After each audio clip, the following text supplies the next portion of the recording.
No niin, hyvää iltapäivää ja tervetuloa Roma Aeterna luennolle Ikuinen Rooma. Ää, Rooma on itselleni tuttu kaupunki. Olen siellä ensimmäisen kerran 2008 käynyt ja sen jälkeen kaksinumeroisen määrän reissuja siellä tehnyt ja useamman opintomatkankin sinne tuossa puolen tusinaa opintomatkaa vetässyt sitten Kajaanin lukion antiikin kurssin ryhmäläisten kanssa ja sitä kautta itselleni monellakin tavalla tuttu kaupunki. Tässä esityksessä tosiaan tämän esityksen nauhoitan ja paikalla olijoilta pyydän, että mieluiten kysymyksiä, tai siis, kysymyksiä ihan silloin kun niitä tulee. Lopussa sitten varaan vielä jonkun verran aikaa siihen, että voi nostaa sitten esille jotakin asioita, mitä sitten jos on kysymyksiä herännyt siinä. Etäläisille toteamus siitä, että laittakaa chattiin, niin mä tarkistan tuossa luennon lopulla, koska en pysty niitä seurailemaan tässä näin. Aloitan tämän esityksen sellaista yleisestä Rooman kaupungin taustottamisesta ja sitten lähden etenemään sitä historiaa läpikäyden sillä kutakuinkin kronologisessa järjestyksessä ja keskittyen siinä sillä niin tämmöisiin murrosvaiheisiin, käännekohtiin ja tämän tyyppisiin tapahtumiin, eli todellakaan tarkoitus ei ole koko Rooman kaupungin historiaa käydä tässä läpi, vaan nimenomaan semmoisten tiettyjen niin kuin, murrosvaiheiden kautta oikeastaan enemmänkin. Ja nimenomaan näkökulmana on tämä kaupunki, ei mikään Rooman valtakunnan historia, vaan tämä ikuinen Rooma, Rooman valtakunnan pääkaupunki ja paljon muutakin siinä. Mutta tosiaan vielä tuli useampia etäläisiä, niin tämä luento tosiaan nauhoitetaan ja jos sieltä tulee kysymyksiä, niin laittakaa chattiin, niin sitten käyn luennon lopulla siitä sitten niitä läpi.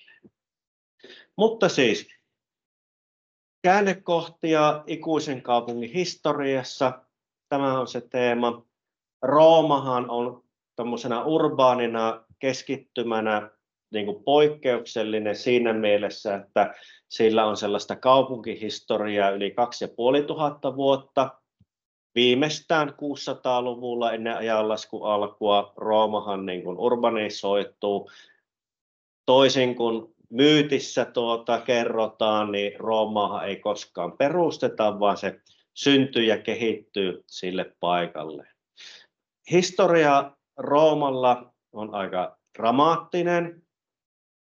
Kaupunki on 9 kertaa olemassaolonsa aikaan ryöstetty.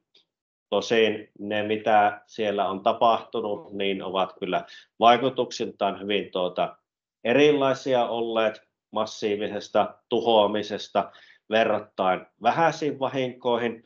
Toisaalta sitten, jos ajatellaan sitä, että meillä on tämmöinen kaupunki, joka on ollut olemassa kaupunkina yli 2500 vuotta ja ollut siitä koko sen ajan asuttu ja nimenomaan kaupunkimaisesti. Tämähän on yksi niistä Rooman niin kuin poikkeuksellisista piirteistä, että niitä vanhoja kaupunkejahan löytyy kyllä maailmalta ja siis paljon vanhempia kaupunkeja, eikä tarvitse edes Välimeren piiristä poistua, mutta monille niille se tyypillinen tarina, että jossain vaiheessa historian aikana ne on lakanneet olemasta ja siihen samalle paikalle on syntynyt tai perustettu uudelleen niin kaupunki, usein syynä se, että sillä on joku historiallinen tai kulttuurinen merkitys tai sitten ihan vain sen sijaintinsa takia, mutta Rooma ei ole koskaan lakannut olemasta kaupunki tämän olemassaolon aikana ja vaikka jos me otetaan siitä se Rooman keisarikunnan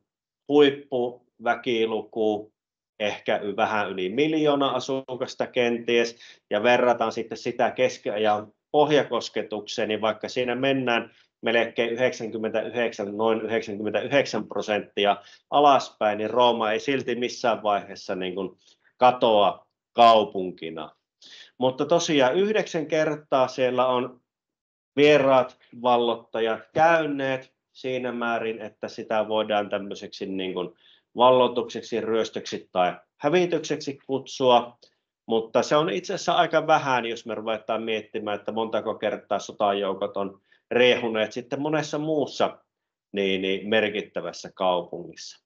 Toisaalta sitten Rooman historiassa myöskin sellainen seikka on, että kun Roomaa on tuhottu ja laiminlyöty, niin joskus sitä on ehkä vähän liiankin rajusti rakastettu, että se rakentaminen ja uudistaminen on sitten tuhonnut sitä kaupunkia.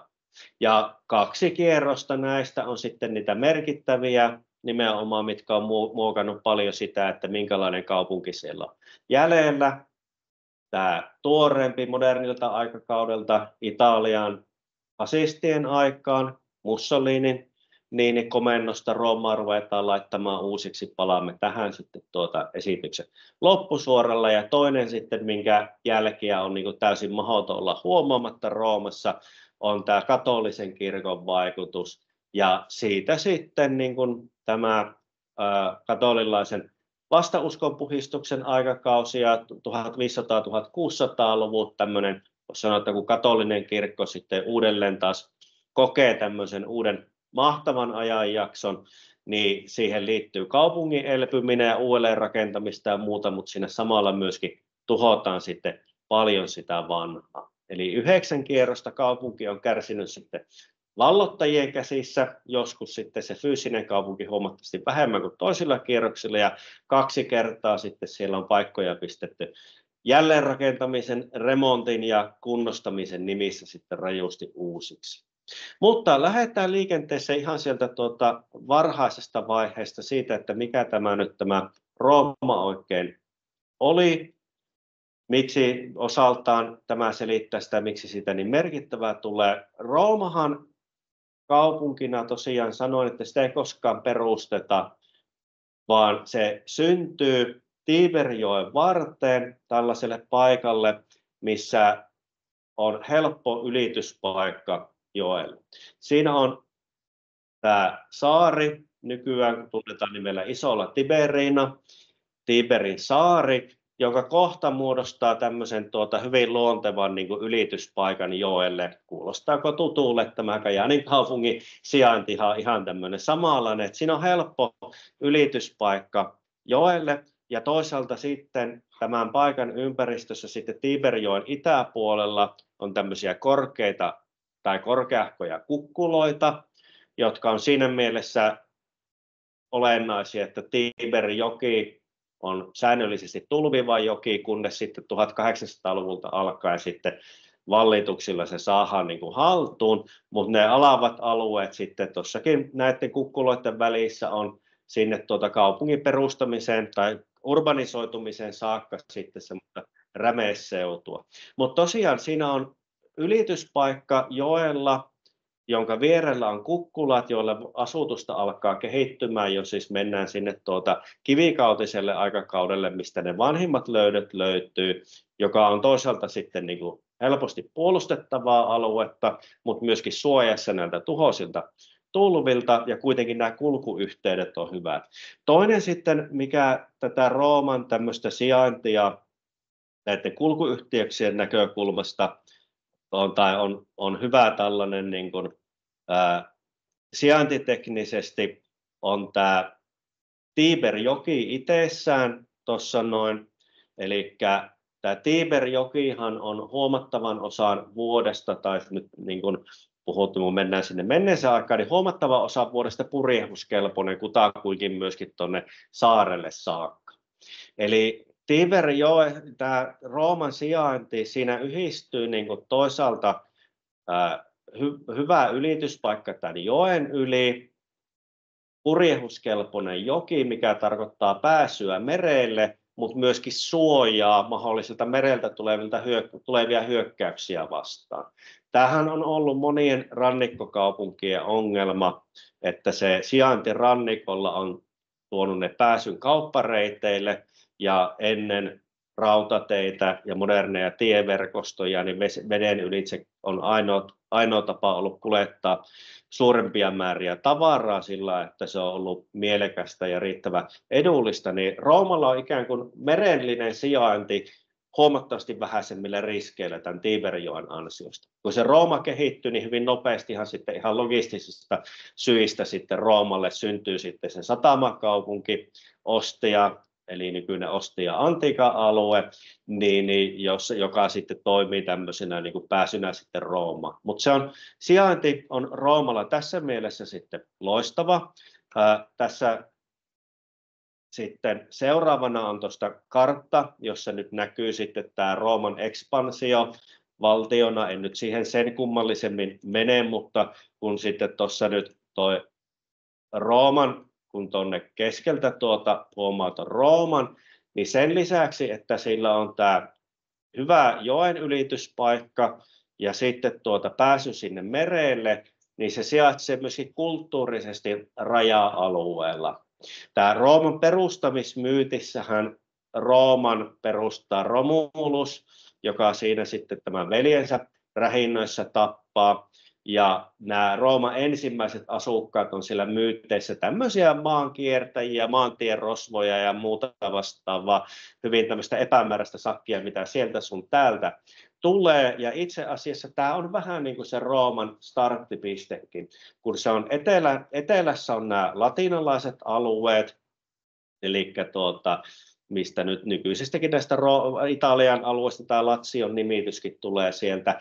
Nämä on näitä latinalaisten heimojen alueita ja pohjoisessa on sitten Etruski-alue. Niin Rooma syntyy tämmöiselle kahden kulttuurin rajalle ja tämä näkyy sitten siinä Rooman vanhassa kulttuurissa, miten se lähtee kehittymään. Että siinä on se latinalainen ydin, mutta korkeakulttuurin vaikutteet tulee nimenomaan alkuvaiheessa sieltä pohjoisesta Etruski-alueelta.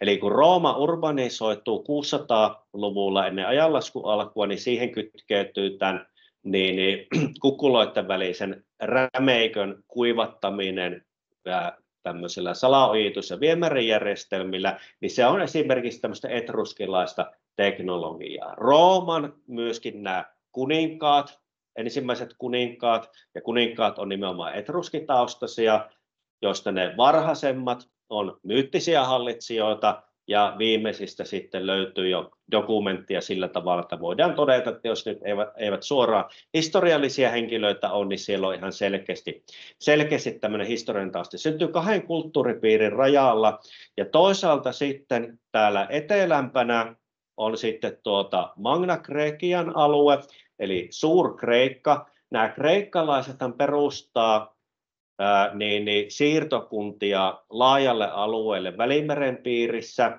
aina sinne Pohjois-Afrikka, nykyisen Espanjan Ranskan rannikkoseudut ja Mustanmeren ympäristöön. Ja kreikkalaiset perustaa myöskin tuonne nykyisen Etelä-Italian ja Sisilian itärannikon alueelle näitä siirtokuntia ja kaupunkeja. Se on itse asiassa kreikkalaisen kulttuurin näitä tällaisia hyvin tärkeitä alueita. Syrakuusa esimerkiksi tuolla Sisilian itäosissa on tällainen tärkeä kreikkalainen kaupunki. Ja kreikkalaisethan nousee siinä 500-luvulle tultaessa ennen ajanlaskun alkua niin kuin monella tavalla sinne tämmöisenä kulttuurikansana Välimeren niin kuin johtavien joukkoon ja rinnalle. Ja jos jotain tieteiden kehitystä katsotaan, niin nousevat myöskin monelta osin niin kuin kärkeen, toisaalta sen oman niin kuin työnsä ansiosta, mutta myöskin se, että kreikkalaisethan on Välimeren maailmassa tämmöisiä kulttuurivaikutteiden jalostajia ja välittäjiä. Eli esimerkiksi kreikkalaiseen matematiikkaan ja tähtitieteeseen vaikuttaa voimakkaasti mesopotamialaiset vaikutteet, jotka sitten suodattuu kreikkalaisten kautta muualle sitten. Ja egyptiläinen korkeakulttuuri luonnollisesti myös vaikuttaa siihen. Mutta Rooman näkökulmasta tämä on hyvin tärkeä, koska sitten se toinen korkeakulttuurielementti tulee sieltä nimenomaan kreikkalaisesta maailmasta. Nämä latinalaiset heimot on niinku käytännössä ei-urbaaneja niinku maatalouskulttuuriin kuuluvia heimoja, joiden se korkeakulttuuri kehittyy siinä etruskien ja kreikkalaisten välimaastossa ja vaikutuksista. Et se voisi sanoa, että jos roomalaisesta kulttuurista karsii sen etruskin vaikutuksen ja kreikkalaisen vaikutuksen, niin sinne ei juuri mitään jää jäljelle. Eli tämä sijainti on myöskin semmoisen kulttuurisen kehityksen näkökulmasta hyvin tärkeä, että se maantieteellinen oiva sijainti niin yhdistyy sitten myöskin siihen, että aikakautensa kehittyneempien korkeakulttuurien vaikutteiden äärellä tämä syntyy. Ja sitten jos vielä hypätään vähän isommalle karttaa, niin sitten voidaan todeta, että siellähän se Rooma on melko lailla keskellä läntisen Välimeren alueita, eli kun ajatellaan sitten myöhempiä kehityslinjoja, kun Roomasta sitten tulee se suurvalta, niin Välimerestä tulee Mare Internum, sisämeri, tai joskus myöskin roomalaisille Mare Nostrum, meidän meremme, niin se Rooma on siellä aika lailla keskellä, jolloin se Välimeri on niin kuin ulottuvilla, ja itse asiassa Roomahan on ennen kaikkea välimerellinen imperiumi, että ne alueet, jotka ei ole Välimeren läheisyydessä, niin on sellaisia niin kuin, pysyviä rajamaita, ja Roomalla on myös vaikeuksia sitten laajentaa sitä valtakuntaa tämän Välimeren piirin ulkopuolelle.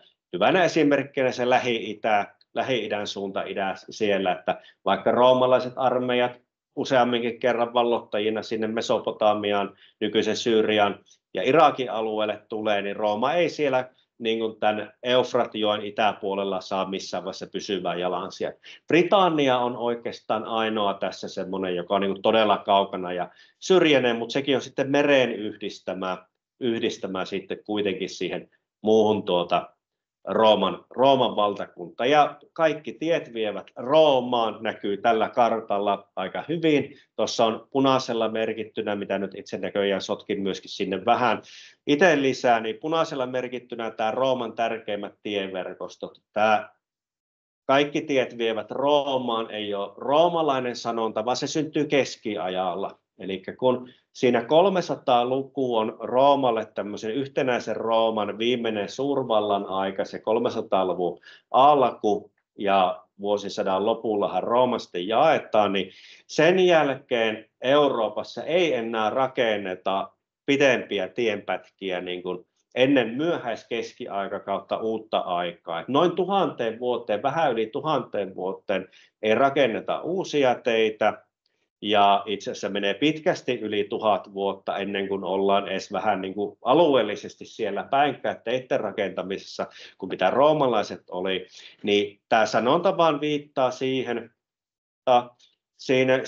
että keskiaikaisten ihmisten näkökulmasta ne tieverkostot, mitä oli olemassa, ne oli niitä Rooman peruja, ja ne kaikki tiet veivät kirjaimellisesti Roomaan, ja siellä sitten tästä muistuttivat nämä roomalaiset virstanpylväät, joita oli pystytetty sieltä Lähi-idästä nykyiseen Skotlantiin, Atlantin rannikolta Kaukasuksen juurille, missä luki se etäisyys siihen kultaiseen virstanpylvääseen, mikä oli Forum Romanumilla, että se niin kuin hyvin alleviivatusti tuli sitten näkyville, ja näitähän vielä pylväitä on jonkun verran vielä jäljellä tänäkin päivänä sitten.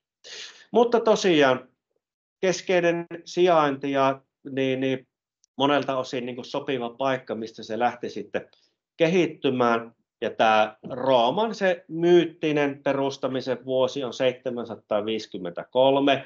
Tämähän on niin kuin roomalaisessa historiankirjoituksessa niin kuin laskettu siinä vaiheessa, kun roomalaiset itse alkoi sitä omaa historiaansa kirjoittamaan. Tähän Rooman historia on sillä niin kuin mielenkiintoinen, että kun nämä latinalaiset kansat ei tosiaan olleet mitään kauheita kulttuurikansoja, niin siinä vaiheessa, kun roomalaiset itse alkaa itsellensä kirjoittamaan historiaa 200-luvulla, niin heidän omassa myyteissään kaupunki on ollut se 500 vuotta olemassa, meidän näkökulmasta 400 vuotta, ja kun tuohon 200-luvulle tullaan, niin se miksi roomalaiset alkaa sitä omaa historiansa kirjoittaa, on se, että 240-luvulle tultaessa Roomasta tulee suurvalta. Kun se voittaa ensimmäisen puunilaissodan Karthagoa vastaan, niin Roomasta tulee läntisen Välimeren piirissä niin kuin suurvalta, ei ainoa siellä, Karthagoa ei ensimmäinen sota lyö, mutta siinä sitten syntyy uusi tasapaino sitten sinne läntiselle Välimerelle, niin siinä vaiheessa, kun Rooma on jo suurvalta, niin vähän niin kuin havahdutaan siihen, että tarvitaan se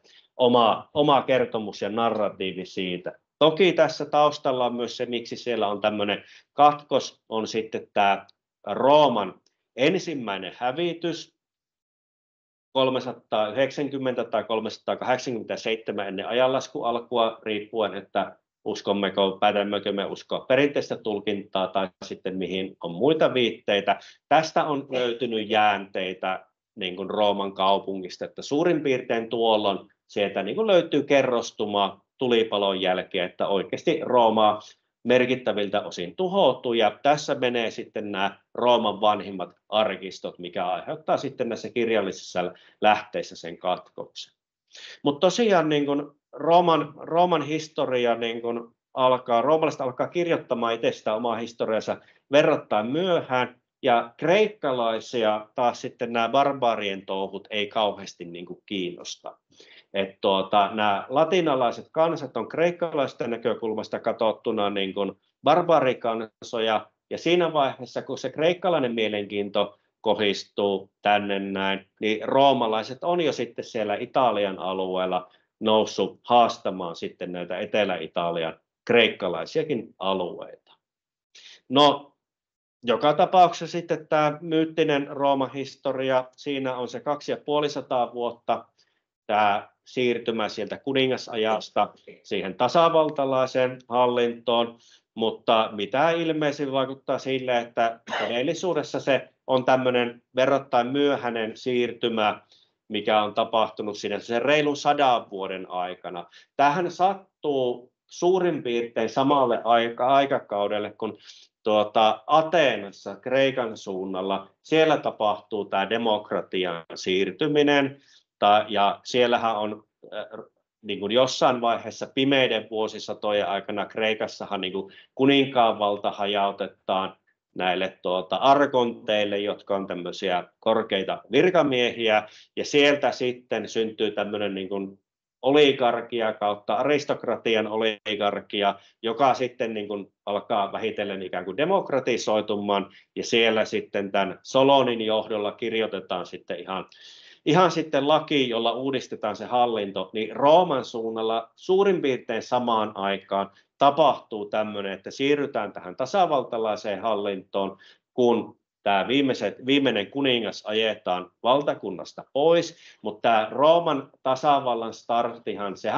se on aristokratian niin kuin tämmöinen oligarkia enemmän kuin mikään tämmöinen ateenalaistyylinen demokratia, mikä siellä sitten syntyy, että pitkällä aikavälillä sitten se Rooman tasavaltalaisuudessa se hallinto alkaa oikeasti olla sellainen, että ne vapaat kansalaiset alkaa siihen osallistumaan. Eli tämäkin on semmoinen, niin kuin roomalaiset kun kirjoittaa sitä historiansa, niin se kuningasvallan niin kuin vallasta eroon pääsy esitetään tasavallan voittona, vaikka käytännössä se vaikuttaa olleen lähinnä tämmöinen aristokratian vallankaappaus, mistä sitten alkaa se siirtymään sitten pitkällä aikavälillä varsinaista tasavaltaa kohti.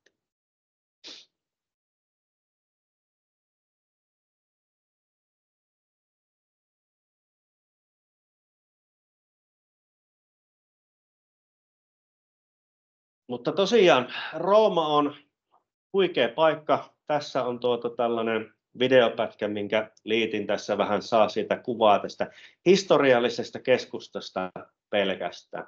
Kun Rooman kaupunki syntyy sinne näiden kukkuloiden välimaastoon, niin se on verrattain pieni. Se ei ole Välimerenkään mittapuulla mitenkään erityisen iso, mutta Rooma alkaa kasvamaan. Ja kun Roomasta tulee 200-luvulla ennen ajanlaskun alkua sitten niin kuin suurvalta, niin me puhutaan jo kaupungista, minkä väkiluku todennäköisesti alkaa olla vähintään siellä noin 100 000 luokkaa. Eli Rooma nousee sillä näiden naapuruston sivistyskansojen näkökulmasta vähän sillä varkain merkittävään asemaan, ja yhdeksi näistä läntisen Välimeren suurista kaupungista. Ja 100 000 asukastahan esiteollisella ajalla missä tahansa päin maailmaa jo todella suuri väkiluku, josta se sitten vaan niin kuin lähtee entistä enemmän kasvamaan ja kasvamaan. Mutta jos me vetästään sitten summa summarum tämä Rooman historian aikajana tämmöiseen mutkat suoriksi, suuret linjat hommaan, niin siellä on tämä kuninkaiden Rooma, jonka nämä vuosiluvut nyt tässä on niin kuin myyttisiä. Sitten meillä on tasavalta, joka alkaa kuninkaiden karkottamisesta ja päättyy sitten vuoteen 27 ennen ajanlaskun alkua, jolloin Rooman sisällissodan voittanut Octavianus, Julius Caesarin adoptiopoika, saa senaatilta arvonimen Augustus, eli kunnianarvoisa, ja siitä hänethän sillä nimellä sitten tunnetaan, ja siitä katsotaan, että alkaa niin kuin tämä keisarikunnan aika. Augustuksen propagandassahan kyse on tasavallan niin kuin restauraatiosta ja perinteiseen roomalaisen järjestelmän palaamisesta, mutta se on tämmöinen niin tasavallan kaapuun verhoiltu diktatuuri käytännössä, mutta seuraavat keisarit pitkään ylläpitää tätä niin kuin tasavallan niin kuin ainakin kulisseja yllä. Mutta Roomasta tosiaan tulee keisarikunnan pääkaupunki, jona se pysyy sitten vuoteen 395. Silloin Rooma jaetaan kahtia Itä- ja Länsi-Roomaan. Tämän jaonhan ei pitänyt niin kuin olla pysyvä. Mutta miten kävi? Siitä tuli pysyvä jako, Itä- ja Länsi-Rooman välinen jako, ja Länsi-Roomallehan tämä oli sitten lopun alku, koska käytännössä valtakunnan väestöllinen ja taloudellinen painopiste oli siellä idässä ja itäisen Pohjois-Afrikan provinsseissa, ja kun länneltä puuttui sitten näiden resurssien ääreen pääsy, niin se lännen romahdus oli sitten ajan kysymys. Tuossa on virhe. Länsi-Rooman pääkaupunki vuotta 476. Mutta tämä 476, tämä on se perinteisen historiakäsityksen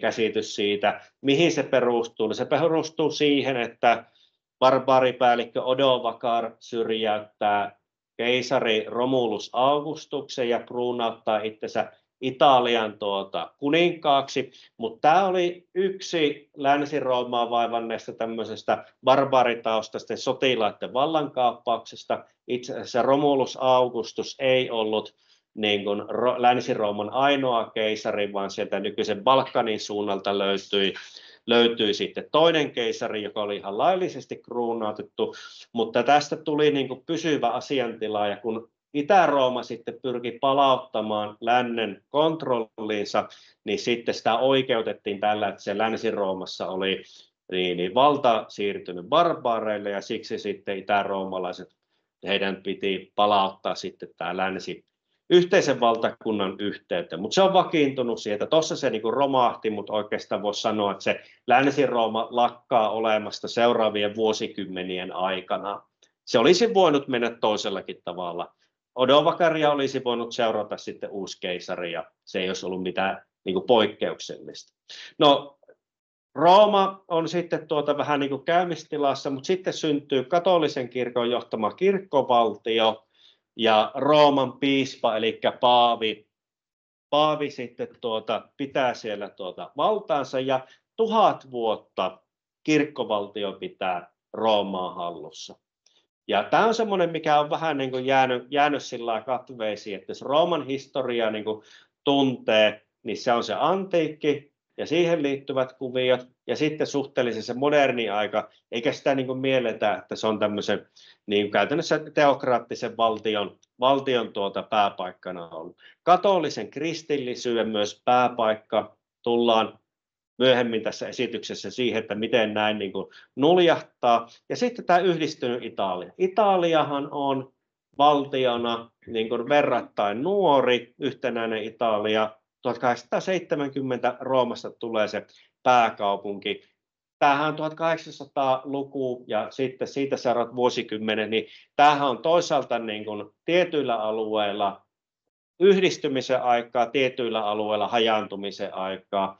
Eli kun jo katsotaan sitten Eurooppaa, niin siellä monikansallinen Itävalta, Unkari ja Venäjän keisarikunta hajoilee siellä sitten, mutta Saksa yhdistyy Preussin johdolla Saksan keisarikunnaksi ja Italia yhdistyy sitten myöskin Ja Italiallahan ei ole niin mitään tämmöistä niin tavallaan valtiollista historiaa muuta kuin se Rooma, mutta sieltä 400-luvulta alkaen sitten yli 1000 vuoteen niin kukaan ei yksinään sitä Italian aluetta hallitse. Mutta tämä ensimmäinen iso juttu, jos nyt mennään ihan kautta rantain tähän varsinaiseen aiheeseen, niin se iso juttuhan tässä Rooman historiassa on se, että tämä kaupunki on 800 vuotta rauhassa. Ja siitä se on 600 vuotta, reilu 600 vuotta niin kuin suurvalta-aikaan kuluu. Siellä on pieniä purskahuksia, väkivaltaa, vallankaappauksia ja muuta tämmöistä draamaa. Mutta tämä on yksi niistä syistä, miksi niin kuin se Rooma on sillä tavalla niin kuin vakiintunut, että se ikään kuin juurtuu rauhassa. Ja kun ajatellaan sitä, että miksi jo roomalaisetkin puhuu siitä ikuisena kaupunkina, maailman pääkaupunkina, caput mundi, niin se osaltaan ei pelkästään siinä kiinni, että se on valtavan suurvallan pääkaupunki keisarikunnan aikana, vaan se on niin vanha ja ikään kuin pysyvä. Jos Roomaa ei ole, niin maailmaa ei ole, että se on sitten niin kuin valot pois maailmalta. Ja tämä on ihan poikkeuksellinen homma. Mutta se starttihan Roomalla on verrattain niin kuin vaatimaton, niin kuin tuossa tuli todettua. Ja kun Rooman valtakunta sitten kehittyy, niin siitähän tulee tosiaan, niin kuin tuossa tuli todettua, niin todellinen suurvalta ja metropoli. Tuossa on arvioita noista Rooman niin kuin väkiluvun kehityksestä. Näihinhän niin kuin on aina suhtauduttava tietyllä tavalla niin kuin varauksella ja suuntaa antavasti, mutta että me puhutaan antiikin maailmassa ihan poikkeuksellisesta kaupungista. Tuossa näkyy tuommoinen moderni, tämä on itse asiassa 300-luvun alusta, eli Konstantinus suuren aikakaudelta tuommoinen niin kuin rekonstruktio, minkälainen Rooma kenties on niin kuin ollut. Ja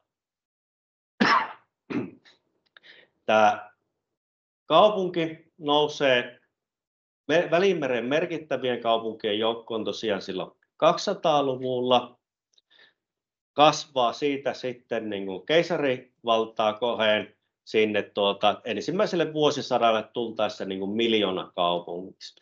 Ja tämä miljoonakaupunkina Roomaa, jos ajatellaan, niin siinä koko läntisen Välimeren alueella ei ole muita vastaavan mittaluokan kaupunkeja. Siinä aikaisemmin oli tämä kartta, missä oli näitä tieverkostoja ja muita.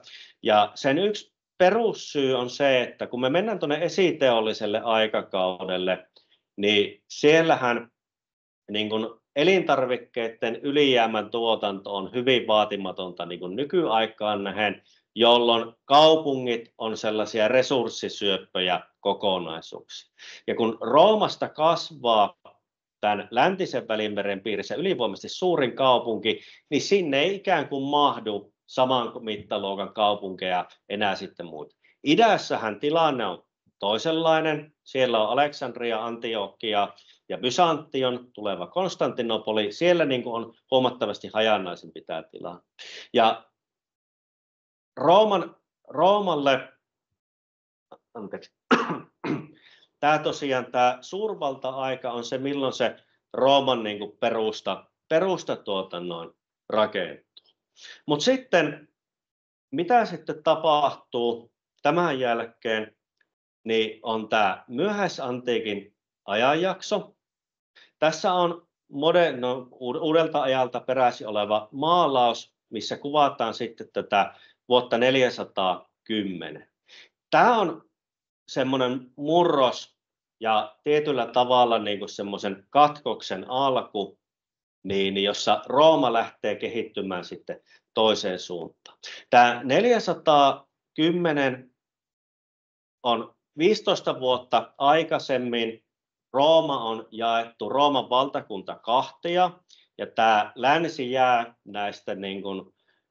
länsi jää ilman niitä idän taloudellisia ja väestöllisiä resursseja, jolloin se rajojen puolustaminen käy yhä vaikeammaksi ja vaikeammaksi. Ja tämä on aika nopea, että 395 Rooma on rajoiltansa kutakuinkin sellainen valtio, mitä se oli siellä keisarikunnan syntymisen aikaan. 410 gootit onnistuu hyökkäämään Roomaan. Tämä Rooman valloitus, ensimmäinen valloitus, niin se on hirvittävä shokki Välimeren piirissä, koska se päättää sen 800 vuoden tämmöisen rauhan ajan. Tämä Rooman ryöstö myös osaltaan kytkeytyy siihen, että vaikka siinä niin kuin nähdään sellaista tiettyä tämmöistä pakanallista renesanssia 400-luvulla, kun nämä pakanataustaiset aristokraatit osaltaan syyttää sitä kristinuskon valta-asemaan nousua sillä, että miten niin kuin tällä tavalla käy. Olihan sieltä senaatin kokoontumispaikasta sitten tämän voitonjumalattaren Victoria alttariin viety poiskin, joka muuten myöskin hetkeksi sitten sinne palautetaan, kun mietittiin sitä, että oliko se huono ennen. Mutta tämä on semmoinen katkoksen alku tämmöisen pakanallisen antiikin ja sitten uuden todellisuuden niin rajapinnassa. Toki kristinuskosta oli jo tullut Rooman valtiouskonto ja tosiasiallisesti ainoa sallittu uskonto, mutta se pakanallinen kulttuuri niin kuin jatkui. Rooma ei ollutkaan ikuinen suurvallan pääkaupunki, vaan ihan samalla tavalla haavoittuva kuin ne muut aikakauden kaupungit. Mutta tämä 410 vuoden tapahtumat itse asiassa, tämä oli dramaattinen, mutta Rooman kaupungin kärsimien tuhojen näkökulmasta se ei itse asiassa ollutkaan ihan tämmöinen, mitä tässä maalauksessa kuvataan. Tämä 410 vuoden ryöstö on jäänyt niin kuin mieliin sellaisena niin kuin hirvittävän dramaattisena tuhona, mutta tämä goottien tarkoitus ei ollut hävittää Roomaa. Itse asiassa gootit halusivat vallottaa roomalaisia alueita ja olla sitten sen Rooman valtakunnan perinnön jatkajia ilman tämmöistä aikomusta tehdä Roomasta goottilaista. Ja mitä me tiedämme, niin tämä 410 vuoden yhteydessä Roomaa kyllä ryöstettiin, mutta se tuhot rajoittu hyvin pienille alueille. Kirkkoja ja temppeleitä pääsääntöisesti ei kauheasti hävitetty ja niin edelleen. Tämä oli ennen kaikkea sellainen psykologinen murros. Tämän jälkeen se oli tapahtunut, että maailman pääkaupunki pystyttiin vallottamaan ja tie oli ikään kuin seuraaville vallottajille auki. Ja nämä seuraavat vallottajat tulikin sitten 40 vuotta myöhemmin tai 45 vuotta myöhemmin vuonna 455, kun saapuvat vandaalit. Ja tästähän heidän nimensä on, niin kansan nimi on sitten jäänyt meidänkin kieleen elämään tarkoittamaan sitä, mitä tuhoa nämä tekee sitten. Ja nämä vandaalit hävittää Roomaa 2 viikkoa, tai näin kerrotaan, pitkään, ryöstelee, tuhoa, orjuuttaa porukkaa, tappaa väkeä, hävittää temppeleitä ja hävittää myöskin kirkkoja. Rooman valtakunnan sisällä käydään vääntöä siitä myöskin, että minkälaiseksi se kristinusko tulee muodostumaan. Katolilaisten ja niin sanottujen areiolaisten välillä käydään käytännössä melkeinpä uskonsotaakin siinä. Ja nämä germaanit on nimenomaan areiolaisia tai pääosa germaaneista. Ja nämä 2 on ne, mitkä syöksee sitten Rooman semmoisen melko lailla pysyvään vajoamisen tilaan pitkäksi aikaa. 410 ensimmäinen valloitus, joka osoittaa sen, että se on niin kuin mahdollista, ja 455 sitten Roomaa todenteolla hävitetään. Osaltaan siinä tietysti taustalla on se, että kun se Länsi-Rooma heikkenee hyvin nopeasti, niin ne resurssit, millä sitten ylläpitää sitä kaupunkia ja ylläpitää sitten sen puolustusta heikkenee nopeasti. Tämä 410 ryöstöä ennen niin kuin nämä gootit on kertaalleen torjuttu Rooman porteilta, mutta se onnistui ainoastaan sillä, että puolustusta johtanut komentaja Stilicho, itsekin germaanitaustainen toisen vanhempansa puolelta isä oli barbaari komentaja, germani päällikkö, niin Stilicho vetää siis Britanniasta joukot ja muualtakin läntisiltä alueilta, mistä vaan niitä irti saa, että pystyy kaupunkia puolustamaan. Ja se katkaisee sitten tämän Rooman aikakauden Brittein saarilla tämä sotajoukkojen poistuminen. Mutta nämä vandaalien tuho, tosiaan 2 viikkoa kaupungin ryöstelyä, ja vandaalit myös rikkoo nämä Rooman kuuluisat akveduktit. Maan päällä menevät akveduktit tuhotaan, koska tarkoitus on näännyttää Rooman puolustajat vesipulaan kesällä. Ja tämä vie sitten kaupungilta suuren osan tästä käytettävissä olevasta vedestä ja myöskin tarkoittaa sitä, että nämä vanhat kylpylät, suihkulähteet, muut tämän tällaiset, niihin ei ole enää vettä saatavilla. Ja tämähän tarina niin kuin toistuu myöhäisantiikin ja varhaiskeskiajan aikana niin kuin monilla alueilla ylipäätään, että sitä vanhaa antiikin niin kuin infrastruktuuria tuhotaan, sitä ei pystytä niin kuin kunnostamaan tai ei osata. Rooman tapauksessa kyse on alkuun ihan puhtaasti resursseista ja voimavaroista ja aika pian sitten myöskin sitä teknisestä osaamisesta. Ja alkaa Roomassa niin kuin laskeutuminen sitten kohti keskiaikaa, mutta huomioarvossa on se, että tämä kaupungin tyhjentyminen on niin kuin todella nopeata. Et on arvioitu se, että kun se 395 Rooma niin kuin jaetaan, niin siinä tietämillä tämä pääkaupungin väkiluku on ollut edelleenkin reilusti yli 500 000 asukasta. 800 000 on yksi lukema, mutta nämä on niin kuin hyvin vaikeita sitten tässä vaiheessa, koska se arkeologinen aineisto esimerkiksi niin kuin sieltä, että niin kuin missä määrin on hylätty alueita, autioitunut ja tyhjentynyt, niin ne on ongelmallisia. Mutta siis joka tapauksessa me puhutaan kuitenkin siinä ihan loppusuoralla vielä valtavasta kaupungista, joka sitten kärsii vallotuksista ja hyökkäyksistä ja väkiluku niin kuin romahtaa. Parissa sukupolvessa me puhutaan siitä, että jos ei 90%, niin aika lähelle sitä. Ja tämä on niin kuin iso shokki, edelleenkin alleviivaa sitä, että miten korkealta tullaan ja kovaa.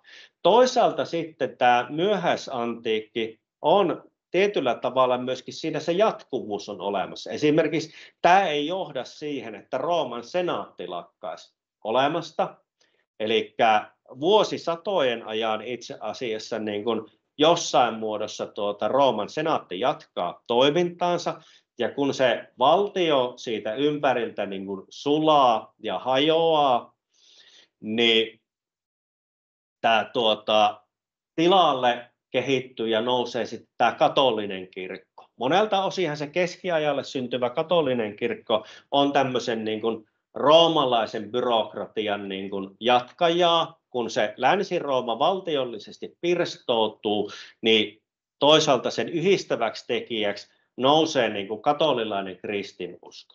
Eli samaan aikaan, kun se valtiollinen hajaannus pitkään lisääntyy varhaiskeskiajan kuluessa, niin Eurooppa kuitenkin niin kuin kristillistyy, ja lännessä se tapahtuu tämän katolisen kirkon johdolla, joka pystyy siinä samalla sitten rakentamaan tämmöisen läntisen Euroopan kattavan niin kuin kirkollisen organisaation, jota yhdistää sen uskonnon ohella niin kuin hyvin suoraan tästä roomalaisesta järjestelmästä periytyvä hallinto ja tietysti niin kuin latinan kieli. Eli niin kuin latinahan jossain vaiheessa niin kuin muuttuu näiksi kansankieliksi, mitä siellä Rooman alueella, niin kuin vanhan Rooman alueella niin kuin kehittyy. Kirjallisten lähteiden määrä on niin vähäinen, ja sitten kun se suurin osa siitä lännessä on nimenomaan latinankielistä tekstiä, niin se ei ole ihan niin kuin kunnolla tiedossa, että milloin se niin kuin voidaan puhua uusista kielistä, mutta läntisen valtakunnan alueellehan syntyy tämmöinen niin kuin romaanisten kielten jatkumo sieltä Portugalista Balkanille ulottuvalla alueella, jossa jossain vaiheessa me voidaan puhua kielistä, mistä myöhemmin kehittyy Espanja, Portugali, Ranska ja niin edelleen. Mutta tämä kielten kehittyminen omiaksensa, se on sitten myöskin keskiaikahan on siinä sitten hyvin merkittävässä roolissa, miten se. Mutta tämä Rooman väkiluku laskee ja laskee, vaikka siitä tulee katolisen kirkon niin tärkein kaupunki, Rooman piispa, paavi, hänestä tulee se läntisen kirkon merkittävin edustaja, ja tuo 30 000, mikä on sitten tuossa merkattu vuodelle 800, niin se on häivähdys siitä, mitä Rooma oli aikaisemmin ollut, mutta siihen on siinä mielessä syytä pysähtyä, että tuossa vaiheessa on syntynyt se katolinen maailma, jossa se Rooma on se tärkein paikka. Ja tämä 30 000, tähän itse asiassa, tämä on niin kuin Rooman historiassa semmoinen tietyllä tavalla niin kuin alennustila. Rooman kaupungin muurien sisällä on lähinnä niin kuin tyhjää. Vähän myöhemmiltä ajoilta, parisataa vuotta myöhemmin, meillä on pyhiinvaeltajien niin kuin kertomuksia siitä Roomasta, ja tämmöisiä keskiajalla ilmestyy ihan ensimmäisiä tämmöisiä, mitä voisi sanoa niin kuin matkaoppaiksi melkeinpä, niin ne Rooman kaupungin muurien sisällä on niin kuin valtavasti tyhjää, siellä on viinitarhoja, laitumia ja muuta vastaavaa, ja sitten semmoisia niin kuin asutuksen keskittymiä nykyisessä Rooman kaupungissa, Tiberin länsipuolella Trastevere-alue on tällainen, sitten on se niin kuin Rooman vanhan kaupungin ydinkeskusta-alue, ja sitten katolisen kirkon, tämän Rooman pääkirkon, Lateraanikirkon ympärillä toinen. Se on niin kuin 3 tämmöistä vähän niin kuin kaupunkimaista keskittymää, ja sitten semmoista muurien ympäröimää maaseutua. Mutta tämä 30 000 on edelleenkin todella paljon. Kun me ollaan tuossa 800-luvulla menossa, niin jos katsotaan näitä eurooppalaisia alueita, niin välttämättä ainuttakaan kristittyjen hallussa olevaa kaupunkia ei Euroopan suunnalla ole, missä väkiluku olisi juuri 10 000 yli, jos on 10 000kaan. Eli koko läntisen Euroopan piirissä kaupungit on pieniä, niitä on vähän, ja edelleenkin se Rooma on niin kuin suuri kaupunki. Eli kaikki on oikeastaan suhteellista. Mutta tämä Rooma on tämän kirkkovaltion kaupunki, katolisen kirkon tärkein paikka, ja tuossahan varhaiskeskiajan loppusuoralla myöskin Euroopassa alkaa sitten, voisi sanoa, että se ensimmäinen tietyllä tavalla niin kuin renessanssivaihe tuolla Ranskan suunnalla, karolininen renesanssi, jossa sitten niin kuin sitä antiikin kulttuuria elvytetään, luostareiden kirjastoista löydetään lainausmerkeissä vanhoja latinankielisiä kirjoja, joita kopioidaan ja niin edelleen. Ja se Roomankin tilanne näyttää niin kuin kutakuinkin vakiintuvan siinä sitten sydänkeskiajalle tultaessa.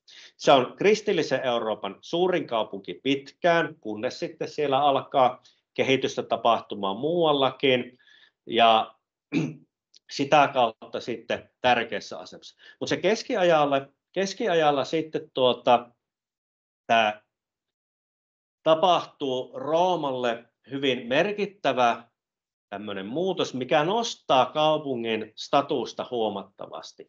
Siis siitä huolimatta, että Rooma on katolisen kirkon tärkein kaupunki ja hallinnollinen keskus, niin se ei kuitenkaan ole semmoinen paikka, mitä se oli antiikin aikaan tai myöhemmin, että sinne suuret joukot ihmisiä tulisi pyhiinvaeltajia ja niin edelleen. Tämä itse asiassa, että Rooma on tämmöinen niin kuin kristittyjen pyhä kaupunki ja pyhiinvaelluskohteena ja vierailukohteena tärkeä, niin tämä syntyy keskiajalla. Ja siinä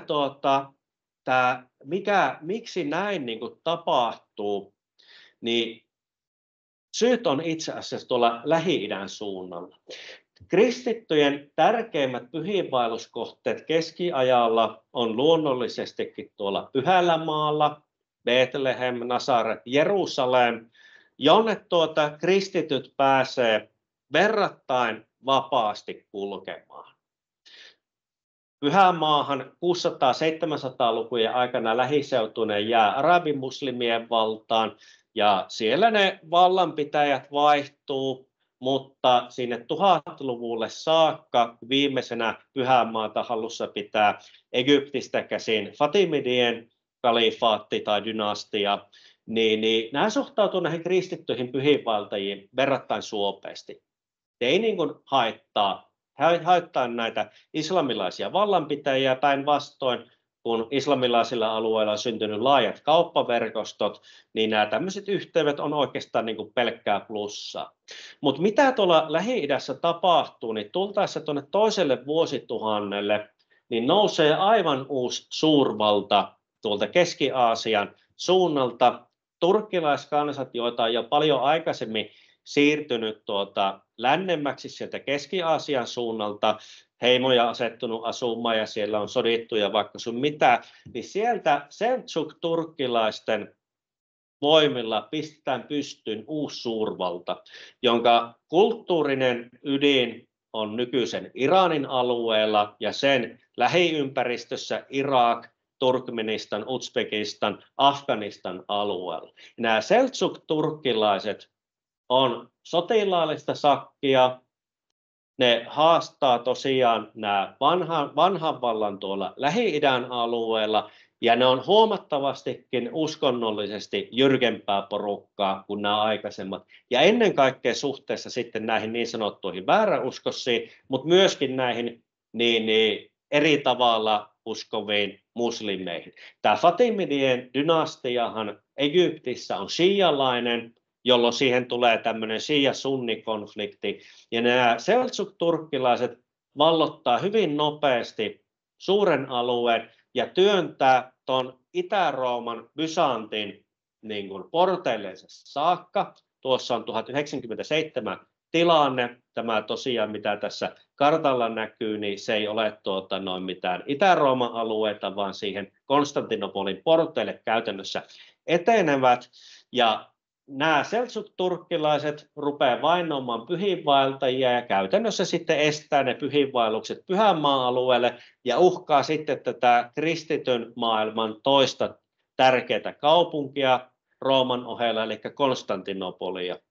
Ja 1095 sitten Paavi Urbanus julistaa Roomassa seuraavalla tavalla. Suuresti rakastetut veljet, tämän ajan vaatimusten pakottamana minä Urbanus, Jumalan sallimuksesta paavillisen tiaran kantaja ja koko maailman ylimmäinen pappi, olen tullut tänne teidän pariinne Jumalan palvelijat sanan saattajana ilmoittamaan Jumalan käskyä. On kiireellistä toimittaa idässä oleville veljillenne apua, jota niin usein on luvattu ja joka on niin ehdottoman välttämätöntä. Turkkilaiset ja arabialaiset ovat hyökänneet heidän kimppuunsa. Tästä syystä minä pyydän ja kehotan teitä, enkä minä, vaan Herra pyytää ja kehottaa teitä Kristuksen airuina, köyhiä kuten rikkaitakin, kiireesti karkottamaan tämän huonon sukukonnan veljiemme asuttamilta seuduilta. Paavi Urbanus II, 27. marraskuuta 1095. Ja tästä käynnistyy se ensimmäinen ristiretki, jossa sitten ristin ottaneille luvataan sitten taivaspaikka, ja jos reissulla sattuu kuolemaan, niin syntiä anteeksi anto ja taivaspaikka siltikin. No, tämä on tietyllä tavalla niin kuin katolisen kirkon ja Rooman niin kuin voiman näyttö, paavi saa nämä läntisen Euroopan mahtavimmat kuninkaat innostumaan tästä. Ensimmäinen ristiretki tehdään Pyhälle maalle. Se yllättää nämä alueen muslimihallitsijat, ja itse asiassa siinä on jo Seltsukeillakin keskinäiset sisällissodat ja jäsenten väliset käynnissä, ja muun muassa Jerusalem ja suuri osa siitä Pyhänmaan rannikosta saadaan ristiretkeläisten haltuun. Mutta tämä on Roomalle semmoinen paikka, missä Roomaa ruvetaan niin kuin markkinoimaan, ihan kirjaimellisesti markkinoimaan niin kuin pyhiinvaelluskohteena. Et siellä on niitä tärkeitä paikkoja, mitä on niin kuin merkittäviä, on tuotu Jerusalemista noin portaat, jota pitkin Kristus on mennyt, on ristinkappaleita, on niin edelleen. Ja tässä siis samaan aikaan, kun se Lähi-itä tietyllä tavalla niin kuin karkaa kristittyjen pyhiinvaeltajien niin kuin ulottuvilta, niin Rooma työntyy niin kuin siihen paikkaan ja aletaan rakentamaan sitä niin kuin Roomaa tällaiseksi katolisen kristityn maailman pääpaikaksi, mutta ei vaan niin kuin paavillisen hallinnon osalta, vaan myöskin tämmöisenä pyhiinvaelluskohteena. Ja tämä on ihan niin kuin keskiajan tuotosta suurimmalta osin tämä, että Roomasta tulee tällainen paikka. Ja ristiretket, no ne eivät saa sitten pysyviä vaikutuksia, parisen sataa vuottahan siellä ne viimeiset ristiretkivaltiot sitten sinnittelee Pyhänmaan alueella, vaikka Jerusalem menetetään jo aikaisemmin, ja pyhiinvaellusreitit pysyy sitten verrattain haastavina, mutta Seltsukien jälkeen sitten nämä seuraavat hallitsijat on huomattavasti myötämielisempiä kuitenkin pyhiinvaellusten osalta. Mutta tämä niin kuin ensimmäinen ristiretki nostaa sen tietyllä tavalla nimenomaan sekä Rooman piispan profiilia että myöskin kaupungin profiilia, ja tämä tilaisuus käytetään hyväksi, ja Roomasta tulee Euroopassa tärkein niin kuin pyhiinvaelluspaikka, tai oikeastaan tehdään sitten näihin aikoihin. Ja sinne alkaa tulla sitten väkeä enemmän ja enemmän, ja mikä myöskin sitten on, niin näähän tulee kaupunkiin, joka on täynnä niitä antiikin loistosta niin kuin kertovia raunioita. Vaikka sinne on rakennettu niihin raunioihin niin kuin sisälle keskiaikaiset kaupungit ja muuta, niin se on niin kuin kaikkialla siellä ympärillä tuossa vaiheessa vielä niin kuin hyvin nähtävissä, että minkälainen se paikka on. Ja tosiaan keskiajalta sitten toiselta vuosituhannelta löytyy ne ensimmäiset, voisi sanoa jo, matkaoppaat sitten. No se seuraava shokki sitten Rooman historiassa on se, että tämä keskiaikahan 1300-luvulle saakka on Roomalle verrattain hyvää aikakautta. Se on Italialle verrattain hyvää aikakautta. Nämä Italian valtioistahan tulee tämän idänkaupan välittäjinä hyvin merkittäviä, ja vaikka Rooma ei koskaan mikään niin kuin iso kauppapaikka ole, niin se kuitenkin hyötyy siitä tällaisesta niin kuin taloudellisesta ja kulttuurisesta noususuhdanteesta, mikä tulee. 1300-lukuhan jo enteilee renesanssia, sieltä Petrarkahan niin kuin 1300-luvun italialainen kirjailija ja monelta osin voisi sanoa, että italian kielen kirjallisuuden isä, niin hänhän on se, miltä tulee tämä koko termi keskiaika, antiikki ja sitten niin renesanssiajatus siitä, että on se sitten semmoinen uudelleen syntymisen aika, sitten on se antiikin menneisyys ja välissä sitten tämmöinen pimeä keskiaika. Mutta Roomalle tämä on niin kuin sinänsä niin kuin hyvää aikaa, kunnes sitten 1300-luvulla tulee järkytys, joka iskee koko Eurooppaan.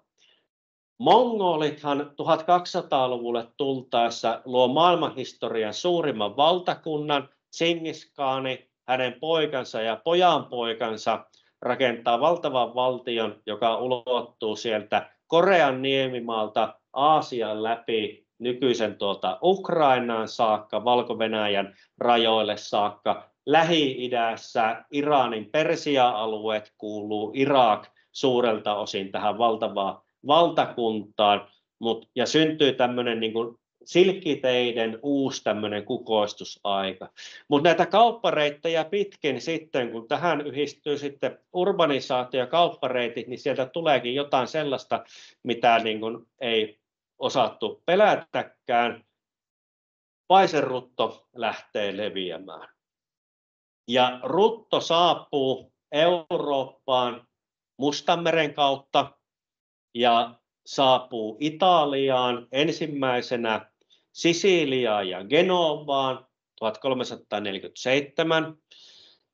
Siitä on hyvin graafisia kuvauksia, kun se tajutaan, että nyt on tapahtunut jotain, kun genovalaisia, nyt en valitettavasti muista tätä, että onko se säilynyt tämä kuvaus Sisiliasta vai Genovasta, mielestäni Sisiliasta, että genovalainen laiva saapuu niin kuin Mustalta mereltä, ja siellä on vakavasti sairaita kauppiaita ja merenkulkijoita, oksennellaan verta ja tyypeillä paiseita ja muuta vastaavaa. Ja kun tajutaan, että tämä laiva olisi ehkä pitänyt pitää sataman ulkopuolella, niin vahinko on jo tapahtunut.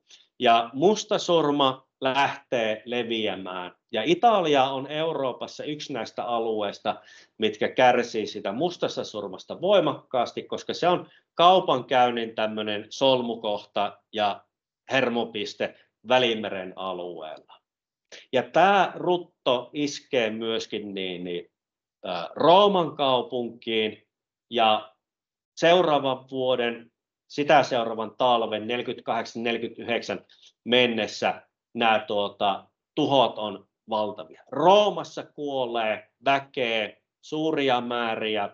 Tämä ruttohan leviää niin kuin hyvin epätasaisesti sitten eri alueiden välillä kuitenkin. Tämä ensimmäinen paiseruttoepidemiahan ei esimerkiksi koskaan saavuta Suomea mitään ilmeisemmin, mutta iskee tosi pahasti niin kuin Norjaan ja verrattain pahasti niin kuin Etelä-Ruotsin alueelle. Se raivoaa Italiassa, monista kaupungeista väkiluku putoaa 60, 80, jopa 90%, mutta huomioida, että kuolleisuus ei ole näin korkea, vaan ihmiset pakenee kaupungeista, missä ihmisiä kuolee kuin kärpäsiä. Mutta esimerkiksi Milano niin näyttää säästyvän verrattain hyvin tältä ensimmäiseltä aallolta, kunnes sitten seuraavat aallot iskee itse asiassa Milanoon niin pahemmin kuin mitä ensimmäinen aalto oli iskenyt moniin paikkoihin.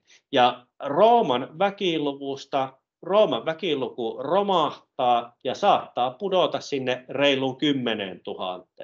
Tämä Roomalle tämä 1300-luku, niin kun, vaikka se oli tietyltä osin ollut sinne 1300-luvulle saakka sellaista nousukautta, niin se alkoi jo Roomassa nämä vaikeudet vähän aikaisemmin. Nimittäin siinä oli tämä katolisen kirkon sisäiset väännöt, joissa sitten paavin väliaikaisena paavin pääkaupungina oli tämä Avignonin kaupunki Ranskassa. Rooma jää vähäksi aikaa, noin 70 vuodeksi siinä pikkusen niin kuin paitsioon, ja sitten iskee tämä rutto. Ja Rooman väkiluku romahtaa sillä seurauksella, että Rooma ei itse asiassa enää tässä vaiheessa, tosin ei välttämättä ollut enää 1300-luvun alussakaan, ole enää Italiankaan alueen niin kuin suurin kaupunki.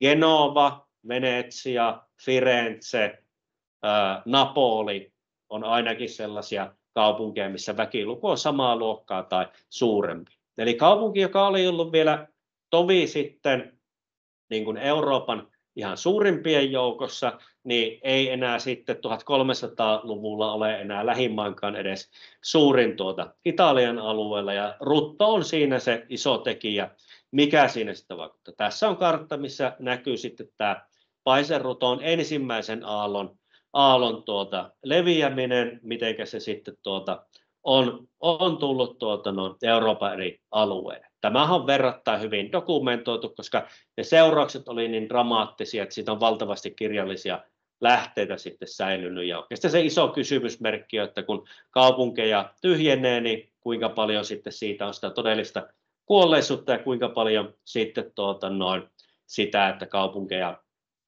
autioituu ja hylätään. Mutta Roomalle tämä on tosiaan synkkä notkahdus. No, 1500-luku, uskon puhistus, tuossa näkyy sitten uuden ajan alulta oleva piirros siitä Rooman kaupungista, joka hyvin kuvaa sitä, että muurien ympäröivä maaseutu sitten parilla tällaisella urbaanilla keskittymällä. Tuossa näkyy hyvin tuo Trastevere, eli kirjaimellisesti joen takainen alue, ja sitten nyt tuo Rooman vanha alue, joka nyt on jo kasvanut sitten sillä tavalla, että siellä ei ole semmoisia urbaaniin keskittymään semmoisia saarekkeita, vaan siellä nyt on sentään yksi suurempi kaupunki. Mutta siis 1500-luvulle tultaessa sitten on Italia siirtynyt renessanssiaikaan. Kolumbus on 1492 löytänyt uuden maailman, ja katoliselle kirkolle tulee sitten tämmöinen uusi aikakausi, jolloin ryhdytään sitä voimaa niin kuin näyttämään. Ja 1500-luvulla sitten tässä paavien hallinnossa alkaa tapahtuu niin kuin ihan selkeä muutos siihen aiempaan nähen, että heistä tulee niin kuin tämmöisiä merkittäviä kaupungin rakentajia ja uudistajia.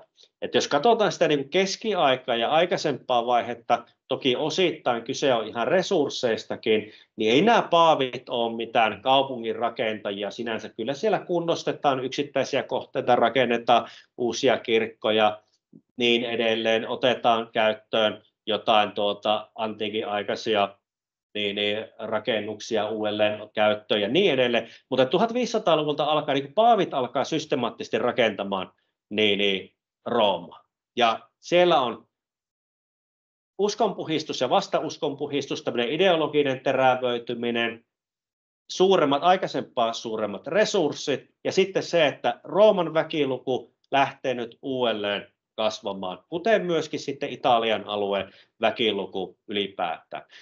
Euroopassahan mustasurma yhdistyy siihen, että on tämä niin sanottu pieni jääkausi alkaa. Keskiajan lämmin jakso päättyy 1300-luvulla, 1400, 1500, 1600-luvut on hyvin niin kuin selvästi kylmempiä kuin normaalit ajanjaksot. Sitten alkaa lieventymään Pohjois-Euroopassa 1600-luvun loppuun se pahin aika, mutta että Euroopan väkilukuhan laskee pitkään 1400-luvulle saakka, kunnes se sitten alkaa kääntymään ylöspäin. Ja tämä 1500-luku, niin se on vielä sellainen aikakausi, että Italian alueelle nämä renessanssin kauppakaupungit, Genova, Firenze, Venetsia, nämä tuo niin kuin sitä uutta vaurautta kaupankäynnillä. Vielä ne vanhat silkkitien kauppaverkostot ei ole syrjäytynyt siinä, mutta toisaalta sitten uudesta maailmasta virtaa myöskin enenevässä määrin varallisuutta sitten Eurooppaan, mikä näkyy sitten myöskin katolisen kirkon taloudellisissa resursseissa. Ja sittenhän 1500-luvulla leimahtaa tämä protestanttien ja katolilaisten välinen vastakkainasettelu, joka osaltaan sitten vaikuttaa siihen, että Roomasta halutaan tehdä niin kuin kristikunnan mahtavin kaupunki, mikä myöskin sitten näyttää sille, että se on mahtavin kaupunki, ja ryhdytään sitten rakentamaan tätä Pietarin kirkkoa, eli siellä tämän Konstantinuksen basilika, Konstantinus suuren rakentama basilika on sitten myöhäiskeskiajalle tultaessa ja raunioitunut ja osittain romahdellutkin, niin sen paikalle sitten ryhdytään rakentamaan tätä Pietarin kirkkoa tai suurin piirtein sen paikalle siihen, ja kaupunkia ryhdytään niin kuin uudistamaan. Ja tästä sitten käynnistyy sellainen ajanjakso, milloin Rooma kasvaa voimakkaasti, mutta huomioarvossa on se, että tämä kaupungin väkiluvun kasvu on selvästi maltillisempaa kuin esimerkiksi nämä Euroopan nopeiten kasvavien ja suurimpien kaupunkien niin kuin väkiluvun kasvu. Rooma tuosta 1500-luvulta 1871 vuoteen mennessä ei ole myöskään niin kuin Italian suurin kaupunki. Napoli on ton koko ajan niin kuin suurempi, ja huomattavan osan tuosta ajasta sitten sieltä Pohjois-Italian näissä kauppakaupungeissa on näitä suurempia ja vauraampia. Mutta mitä tässä sitten samalla tapahtuu, niin itse asiassa niin kun tämä Roomaa, kun 1500-luvulta ruvetaan rakentamaan, niin tässä tuhotaan valtavasti sitä vanhaa säilynyttä rakennuskantaa ja kulttuuriperintöä. Se, että mitä katolinen kirkko pitää säilyttämisen arvoisena, hyvin pitkälle määrittää se, että mitä säilytetään, ja huomattavalta osin sitten muu kierrätetään rakennusmateriaaleja. Eli se, että kun me tänä päivänä mennään sinne Roomaan ja siellä näkyy näitä 1500-1600-luvun niin kuin kirkkoja ja muita, niin huomattava osa sitä rakennusmateriaalista on niin kuin kierrätetty sieltä ympäristöstä.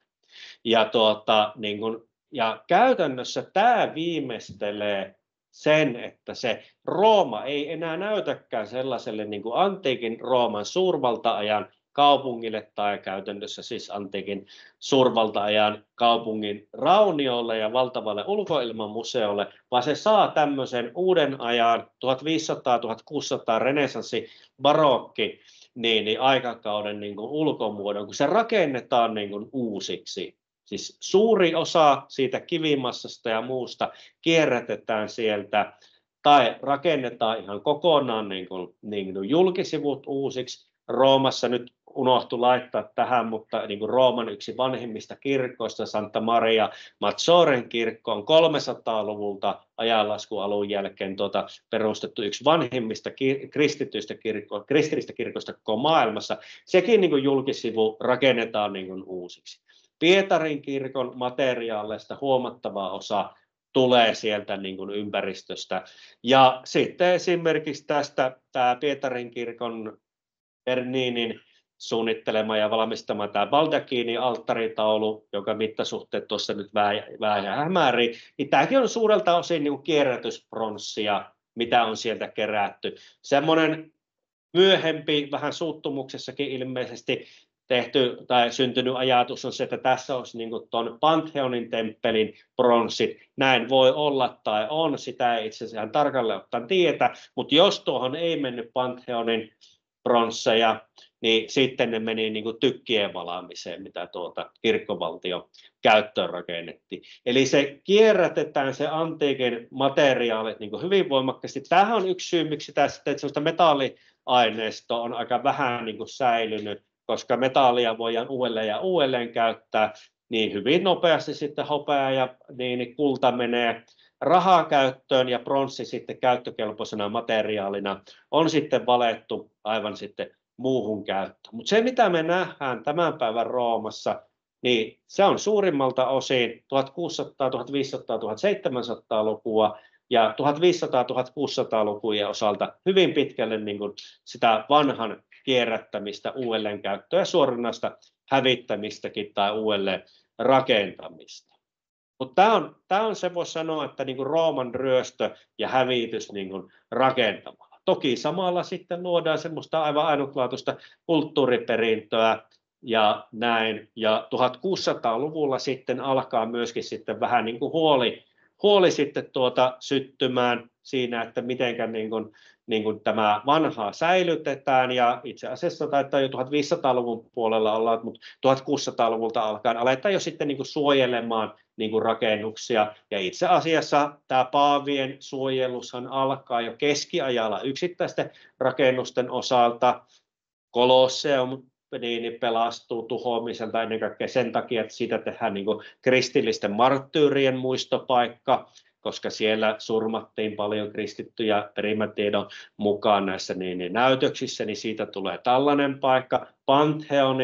Pantheon ehkä merkittävin, tai se merkittävin niin kuin paganallinen temppeli, mikä Roomassa on säilynyt, se pelastuu, koska se otetaan katolisen kirkon käyttöön ja niin edelleen.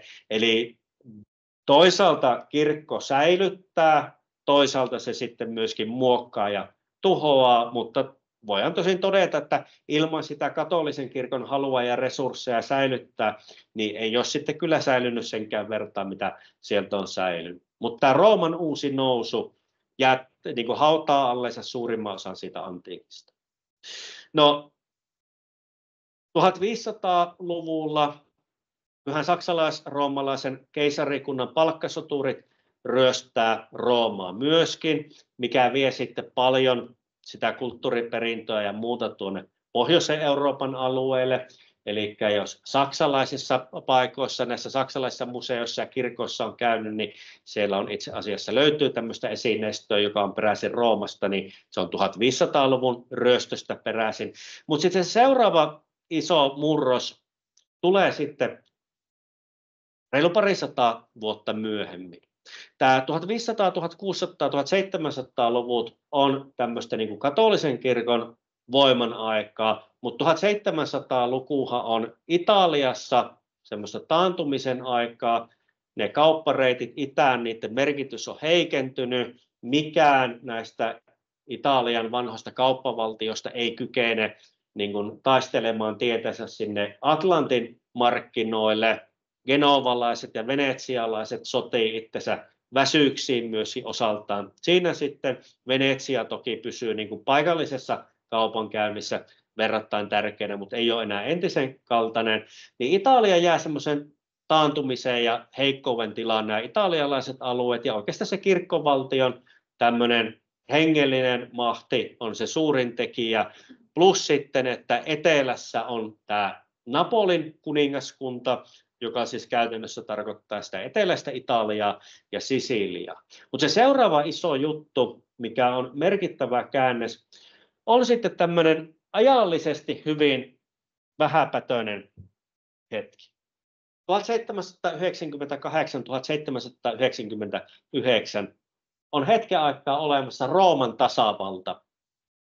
Ranskalaiset marssii Italiaan. Ranskalaisethan on sieltä myöhäiskeskiajalta alkaen olleet näissä Italian kärhämissä mukana vaihtelevasti, renessanssiaikaan välillä aika aktiivisestikin, mutta ranskalaiset marssii Roomaan, syrjäyttää kirkkovaltion ja pistää pystyyn Rooman tasavallan. Tämä on ihan pikku välähys. No, Napoleonin Ranska haukkaa liian ison palan ja levittää voimavaransa liian laajoille alueille. 1799 Napolin kuningaskunta iskee, vallottaa Rooman ja palauttaa sitten paavi ja kirkkovaltion, niin kuin hyvien katolilaisten tuleekin valtaansa. Mutta tämä on henkisesti semmoinen iso juttu, että näin tapahtuu. Nimittäin siinä toisaalta katolisen kirkon piirissähän alkaa semmoinen tietyllä tavalla niin kuin semmoinen tietty uusi tämmöinen hyvin konservatiivinen vaihe tuossa vaiheessa. Voisi sanoa, että semmoinen viimeiset räpistelyt uutta aikakautta ja luonnontieteiden vallankumousta vastaan nähdään. Toisaalta sitten Italian suunnalla syntyy semmoinen yleinen tietoisuus siitä, että Italia on niin kuin jäänyt tai Italian alueet niin kuin muiden jalkoihin ja jopa niin kuin armoille, että ulkopuolisilla on todella niin kuin suuri tämmöinen vahva asema. Ja toisaalta sitten alkaa syntymään tämmöinen italialainen nationalismi, jossa niin kuin nähdään, että tämä tilanne voidaan niin kuin muuttaa. Että se status quo, mikä on vuosisatoja ollut, niin se voidaan niin kuin murtaa ja alkaa syntymään ajatus siitä, että Italia pitäisi niin kuin yhdistää. Ja huomioarvoissa, että tuossa 1700-luvun lopulla ei ole olemassa niin kuin mitään niin kuin esimerkiksi italian kieltä. On olemassa näitä alueellisia kieliä, Sisilia on omaansa, Napoli on omaansa, Veneton kieli on omaansa, Lombardia ja niin edelleen. Nämä osa on vaihtelevan läheistä sukua keskenään, mutta monet sitten täysin ymmärtämättömiä toistensa kanssa. Mutta syntyy ajatus siitä, että Italia niin kuin pitäisi yhdistää. Ja se on mahdollista yhdistää ja se täytyy tehdä, koska muuten lopputulos on se, että Italia niin kuin jää vahvempien jalkoihin ja muut sen jakaa. Ja alkaa sitten tämä 1829 vuodesta kehitys, jossa niin kuin Italian alueet alkaa niin kuin yhdistymään. Ja tämä on niin kuin verrattain nopea prosessi ottaen huomioon siihen, että taustalla on toista tuhatta vuotta tämmöistä niin kuin hajaannusta, ei ole olemassa niin kuin mitään italialaista niin kuin identiteettiä niin kuin ennen 1700-lukua. Se on niin kuin täysin tämmöinen niin kuin rakennettu kansallinen identiteetti. Toki niin kuin niin kuin on vahvat kielelliset yhteydet, sukulaisuussuhteet, historia ja muut, mutta ihan naapurialueetkin on niin kuin vihollisia keskenänsä, ja tästä kumminkin ryhdytään rakentamaan sotilaallisilla valloituksilla, liitoilla, kansanäänestyksillä liittymällä, vapaaehtoisella antautumisella ja niin edelleen yhtenäistä Italian niin kuin valtiota, ja samalla syntyy myöskin ajatus siitä, että se pitää niin kuin luoda se niin kuin Italian kielikin myöskin siinä samalla. Eli niin kuin Saksa 1800-luvun jälkipuoliskollahan luodaan niin kuin Saksan kirjakieli, tämmöinen standardikieli, niin Italiassa myöskin tapahtuu tämän Piemonten ja Toskanan murteiden pohjalta tai kielten pohjalta ryhdytään rakentamaan sitä niin kuin kieltä. Mutta vielä 1900-luvun alussa pieni vähemmistö italialaista itse asiassa puhuu niin kuin italiaa äidinkielenä, että ne oli näitä paikallisia kieliä sitten. Toki sitten kun katsotaan sitä, niin tämä Toskana, Lazion alue, siis Rooma-ympäristö, Piemonte, pohjoiset alueet, näähän niin kuin ikään kuin italialaistuu hyvin nopeasti, koska ne lähtökohtaisesti puhutaan niin kuin hyvin niin kuin käytännössä murre-eroista on kyse. Mutta että tämä on semmoinen niin kuin iso homma, että nyt se Italia niin kuin rakennetaan, ja ensimmäistä kertaa sitten sen Rooman valtakunnan jälkeen niin kuin sitä Rooman kaupungista tulee uuden valtion niin kuin pääkaupunki, ja se ei ole tämä kirkkovaltio, mikä on 1000 vuotta ollut, vaan maallinen valtio, ja tulee tämmöinen niin kuin tietyllä tavalla niin kuin henkinen renessanssi, ja Italiassahan ollaan jo osittain jo vähän Rooman valtakuntaakin jo uudelleen perustamassa sitten tässä vaiheessa. Mutta tämä ranskalainen valloitus, se pistää niin kuin liikkeelle odottamattomat voimat. Toki muistamme sen, että 1800-lukuhan on Euroopassa nationalismin vuosisata, joka hajottaa niitä monikansallisia valtioita, luo joihinkin paikkoihin etnistä separatismia, mutta sitten niin kuin romaanisilla alueilla ja sitten tuolla germaanisilla alueilla taas sitten vetää niitä niin kuin linjauksia yhteen. Ja voisi sanoa, että tämä nyt on vähän historian rusikointia, mutta tavallaan niin kuin se, että mihin se tämä syntyvä Italia rajautuu, niin se on samalla tavalla ikään kuin poliittisten realiteettien lopputulos kuin sama, että miksi sitten kun saksalaiset alueet yhdistyy, niin siellä jää vaikkapa nämä Alankomaat ulkopuolelle, vaikka ne puhuu germaanista kieltä, joka vielä niin kuin käytännössä se, mikä on Alankomaiden rajaan ja nykyisen Saksan rajaan tuntumassa olevat alueet, niin muutama 100 vuotta sitten siinä ei ole mitään erityistä niin kuin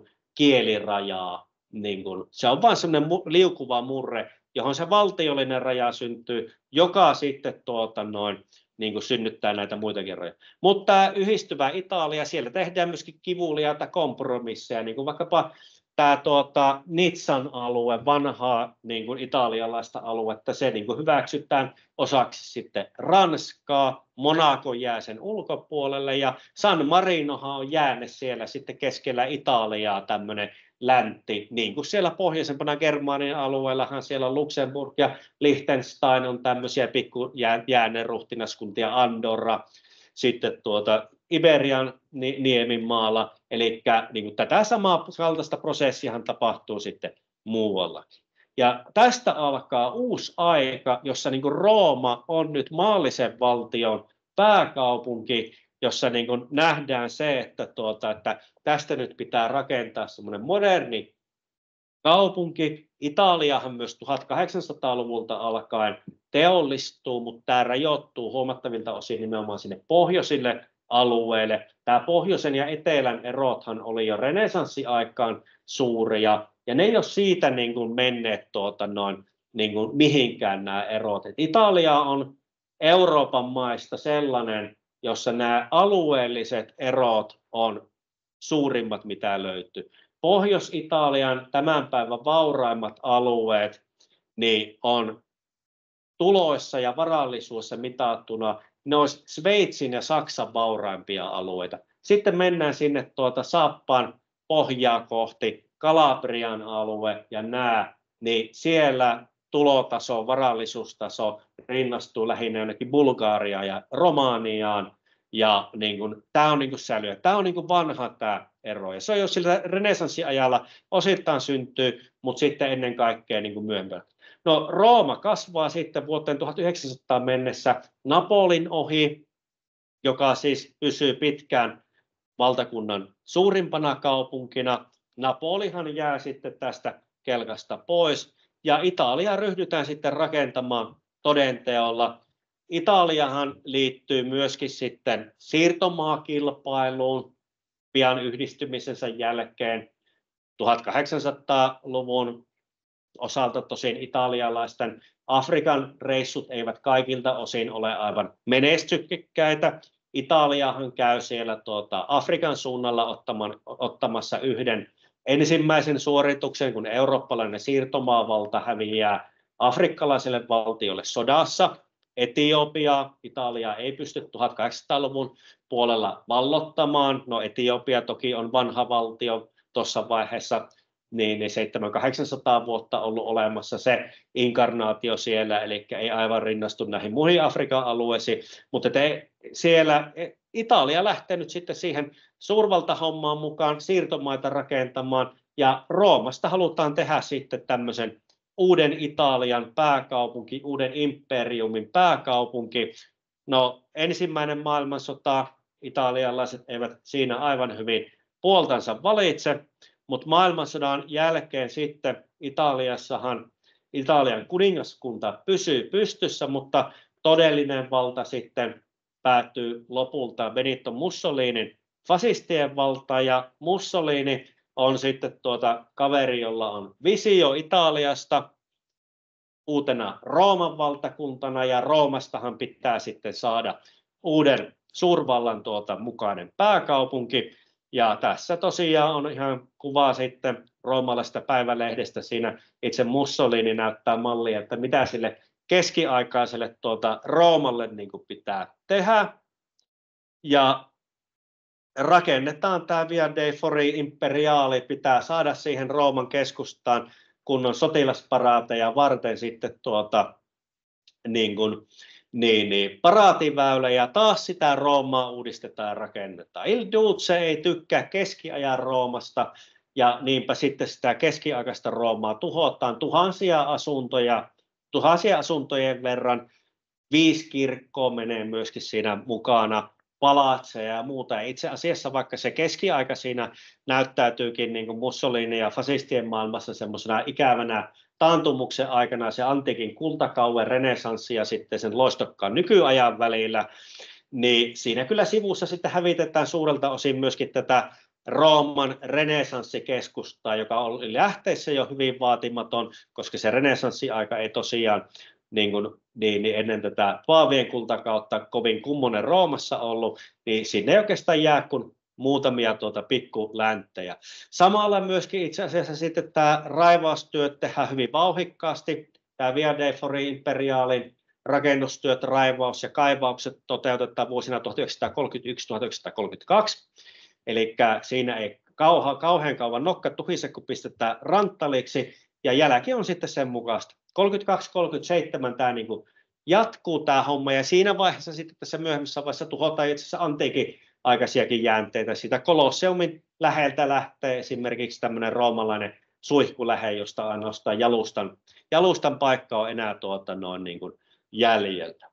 Ja Mussolinin suursuuntaiset hankkeet jää sitten lyhyeksi kuitenkin, ja osittain onneksikin kaupungin näkökulmasta, kun toinen maailmansota syttyi ja sitten niitä Italiakin tarvitsee resurssejansa muualle. No Italia jälleen kerran maailmansodassa ei oikein fiksusti korttejansa pelaa, ja 43han on sitten selvä homma, että Italian imperiumi on romahtamassa ja romahtaa. Liittoutuneet tekee maihinnousun Sisiliaan ja pian sitten sinne Etelä-Italian alueelle, ja fasistihallinto alkaa sitten olemaan huonossa hapessa, ja tämä fasistien suuri neuvosto toteaa, että nyt on aika minimoida tappiot ja erottaa Mussolinin. Tämähän erotti Mussolinia niin kuin Hitleristä se, että Natsi-Saksassa ei ollut mitään mekanismia, jolla johtaja olisi voitu erottaa, mutta fasisteilla oli tämä fasistien suurin neuvosto erottaa Mussolinin ja pidätyttää hänet. No sitten tämä Italian fasistihallintohan romahtaa hyvin nopeasti ja saksalaiset sitten tajuaa, että tämä nyt ei homma vetele. Ja saksalaiset tosiasiallisesti sitten kaappaa vallan syyskuussa, miehittää sitten Rooman alueen ja sittenhän alkaa tämä saksalaisten niin kuin puolustustaistelu sitten etelässä työntyviä liittoutuneiden joukkoja vastaan, jossa se pääsotilaallinen voima on yhdysvaltalaiset joukot. Toki siellä on brittejä, kanadalaisia ja myöskin muuten brasilialaisia, mikä eurooppalaisessa historian muistissa unohtuu, että brasilialaiset ovat itse asiassa, siellä on brasilialainen suurehkokin osasto taistelemassa Italian vapauttamisesta. Ja saksalaiset tosiaan valmistautuu puolustautumaan sitten Roomassa ja vetäytyvät kohti pohjoista. Ja tämähän on paikoin Italiassa tämä toinen maailmansota todella tuhoisaa aikaa. Milano, Pisa esimerkiksi pohjoisempana kärsii huomattavastikin. Siellä ei ole kauheasti paikoin jäljellä sitä vanhaa, kun on jouduttu rakentamaan uusiksi. Ja etelässä sitten Monte Cassinon luostari on ehkä tunnetuin esimerkki, täysin tuhottaa korvaamatonta kulttuuriperintöä. Ja Italian pääkaupunki Rooma on veitsikurkulla tässä tilanteessa, kun natsit valmistautuu siellä sitten puolustautumaan. Ja tämä noin 9 kuukautta kestänyt natsivaltahan on Roomassa niin kuin julmaa aikaa. Juutalaisilta kiristetään ensin kultaa. Paikallinen SS-pomo kiristää juutalaisilta kultaa ja niin kauan kun sieltä rahaa saadaan, niin pumppaus jatkuu ja sitten ruvetaan juutalaisia jahtaamaan. Tämä on niin kuin natseista tulee hyvin nopeasti liittolaisista erittäin pahoja vihollisia, ja tämä on Roomalle niin kuin synkkä ajanjakso, mutta toisaalta sitten semmoisessa roomalaisessa identiteetissähän tämä on sillä, että tämä tuo myös sitten sen pesäeron siihen tietyllä tavalla siihen fasistihallintoon, koska Roomassa ja sen ympäristössä on tätä saksalaisten vastaista partisaanitoimintaa ja vastarintaa verrattain paljon, jolloin se ikään kuin, lunastetaan se näistä Mussolinin synneistä henkisellä tavalla niin kuin itsensä vapaaksi. No, näyttää sille, että saksalaiset puolustautuu Rooman ympäristössä loppuun saakka, etelästä liittoutuneet tulee ja ohjeena on se, että Rooma pitää saartaa ja sitten vallottaa. Mutta sitten nähdäänkin semmoinen homma, että itse asiassa sodanjohtoa ei totellakaan. Tämä liittoutuneet käynnistää toukokuussa 1944 operaatio Diademin, jonka tavoitteena on saartaa tämä Rooman kaupunki, siellä olevat saksalaisjoukot, estää se, että ne ei vetäydy pohjoiseen vahvemmille puolustusasemille, mitä saksalaiset on jo pitkään sinne rakentaneet. No, tämähän seuraus olisi ollut se, että Roomasta tulee veristen kaupunkitaisteluiden näyttämö. Mutta miten siinä sitten käykään, niin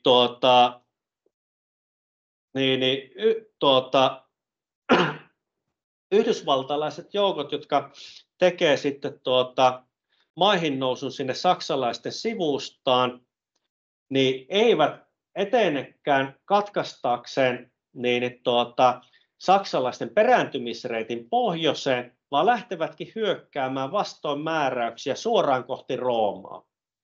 Ja Roomaa puolustavat saksalaisjoukot, joukkojen johto tajuaa, että tässä on nyt mahdollisuus, että väylä pohjoiseen on auki. Tuolta tulee sitten hyökkäävä armeija meren suunnalta, toinen armeija sitten sieltä etelän suunnalta. Ja saksalaiset pääsee vetäytymään niin verrattain verettömästi siitä kuin koira veräjästä. Rooma vallotetaan hyvin näyttävästi, käytännössä siis ajetaan vaan tuota kaupunkiin sisään, no toki siellä taistellaan ja niin edelleen. Ja tämä on niin kuin iso juttu niin roomalaisille itselleen tietysti kuin propagandistisesti, mutta tämä Rooman valloitus niin on jäänyt sillä tavalla sitten niin kuin hämäriin, että 2 päivää myöhemmin tapahtui sitten Normandian maihin nousu, joka vie sen niin kuin huomioon. Mutta Rooma välttää tämän toisen maailmansodan pahimmat tuhot ja tuhoiset kaupunkitaistelut sillä, että yksi liittoutuneiden komentajista kieltäytyy tekemästä tottelemasta määräyksiä, ja sitten saksalainen komentaja myöskin ei tottele määräyksiä ja taistele loppuun saakka Roomassa, vaan käyttää tilaisuuden hyväkseen ja pelastaa joukkonsa.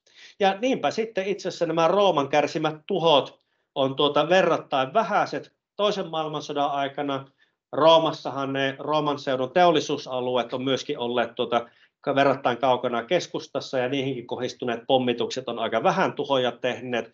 Historian näkökulmasta siellä toki on joitakin niin kuin merkittäviä vahinkoja tullut, kun tietysti osuma on tullut, mutta kokonaisuutena niin kuin katastrofi on pienempi kuin mitä olisi voinut olla ja kaukana siitä, mille se niin kuin näytti. Ja tietyllä tavalla voisi sanoa, että sattumaan Rooman sitten pelastaa.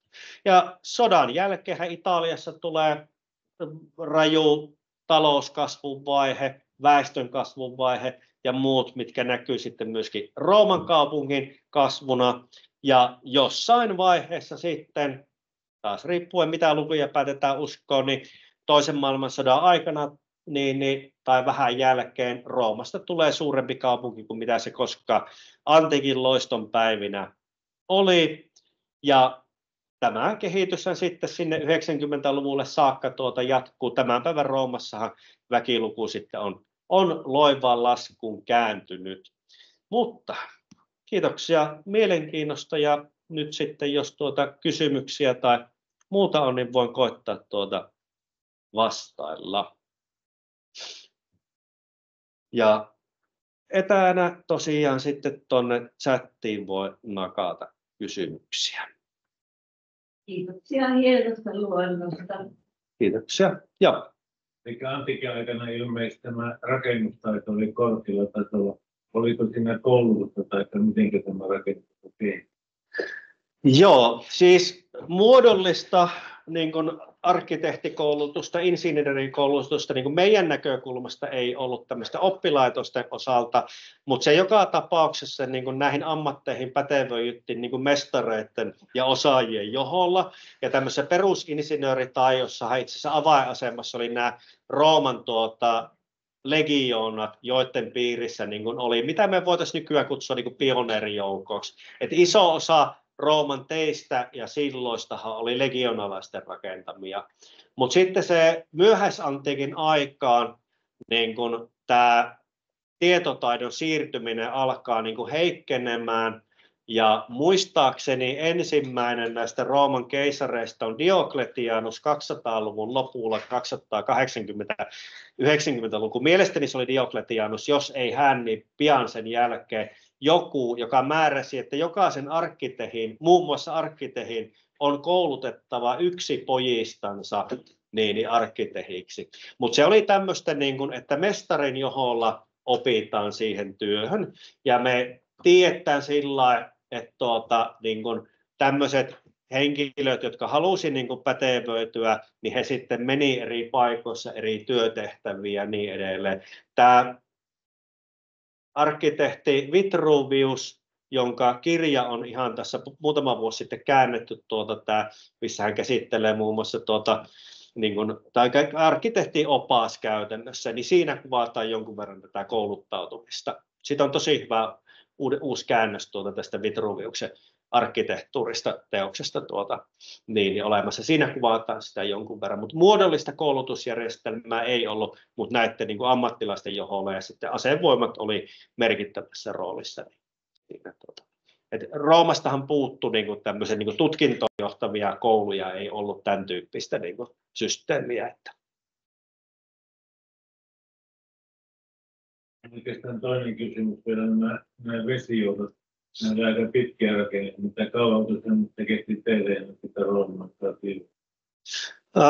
Rooman akvedukteja Roomaan rakennettiin ensimmäiset silloin tasavallan aikana ja sitten viimeisiä isoja sitten sen Pax Romanan aikana, eli toisella vuosisadalla ajanlaskualun jälkeen ja sitten jonkun verran lisää, niin ne oli niin kuin yllättävän nopeita niin kuin monet niistä, että muutamissa vuosissa tyypillisesti oli niin kuin rakennettiin aika pitkiä pätkiä, että se roomalaisten niin kuin rakennustahti oli aika niin kuin hurja silloin, kun ne sitten pisti niitä resursseja. Että nyt en varmuudella muista, mutta muistelen, että kun siinä kun Rooma oli jo iso kaupunki ja oli tämän laadukkaan juomaveden saannista oli vaikeuksia, niin silloin rakennettiin sieltä kukkuloilta kautta vuorilta niitä, että se olisi joku 10 vuotta ollut se rakennusaika niillä, mutta 10 vuotta. Itse asiassa tämä just mainittu Vitruvius on kirjoittanut semmoisen pienen kirjan kuin Rooman vesihuollosta, joka on ensimmäinen niin kuin kirja, mikä tämmöistä käsittelee, niin kuin, tai ensin vanhin säilynyt kirja, mikä käsittelee kunnallistekniikkaa. Siinä Vitruviuksen kirjassa niin kuin, kuvataan veden luokittelujärjestelmää, että miten on se paras juomavesi, sitten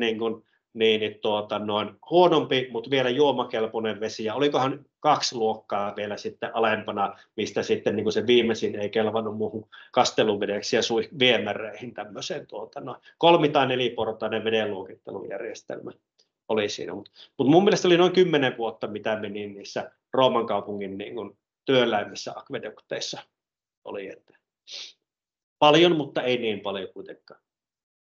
Sitten muita kysymyksiä. Anteeksi, mä kysyn sellaista. Kiitos tosi mielenkiintoista luennosta ja omaa historiatuntemusta. Tässä vähän joutuu häpeään, mutta mä olen kiinnostunut myös luennoitsijasta, että kun nimi tuli vaan alussa, mutta en tiedä, näin vaan, että pidätte täällä erityyppisiä luentoja, mikä kertoo. Joo, pahoittelut. Mä olen pitänyt nyt, että tämä on 5. luento tälle lukukaudelle, en ruveta itteni tässä sen enempää ruvennut esittelemään. Leivon Veli-Pekka tosiaan. Mä opetan Kajaanin lukiolla historiaa, filosofiaa, yhteiskuntaoppia ja elämänkatsomustietoa.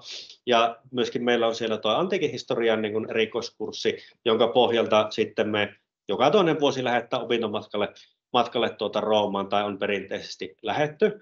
Ja mä oon opiskellut yleistä historiaa ja niin kuin oikeastaan sitten kuitenkin tämän valmistumisen jälkeen on tämä antiikin historia niin kuin vienyt mennessä, että aikanaan on niin kuin keskiajan historia oli nämä kandivaiheeseen sitten omat hommat, sitten suuntauduin kansainvälisiin suhteisiin, mutta loppujen lopuksi graduun tein kyllä ihan niin kuin muusta tietojen käsittelytieteiden laitoksen historiasta Oulun yliopiston osalta tein sen oman graduuni, mutta sitten mun mielenkiinto on mennyt tuonne niin kuin Lähi-Itä antiikin historiaa, ennen kaikkea Rooman ja Persian historia on sitten ne omat, mikä on oikeastaan semmoista, voisi sanoa, että 15 vuotta mä oon opiskellut niin kuin Lähi-idän historiaa ja Rooman historiaa ja sitten sivuosumana jonkun verran sitä kreikkalaista maailmaa, joka itselle kumminkin on vähän semmoinen se viitekehys sille Roomalle ja persialais-islamilaiselle sivilisaatiolle sillä, että se ei ole itselleni niin tuttu. Joo, kiitos tämä selvästi. Tiedotti halussa. Joo. Olisiko muita kysymyksiä? Joo. Kuitenkaan tuttu, niin tuossa on useampaan kertaan tuo sama kirkko tai joku rakennus, mikä näkyy tässä toisessa, niin mitä tämä on? Se on hyvä lähtenyt tuossa aikaisemmin. Tarkoittanette tässä. Tämä on Pietarin kirkko.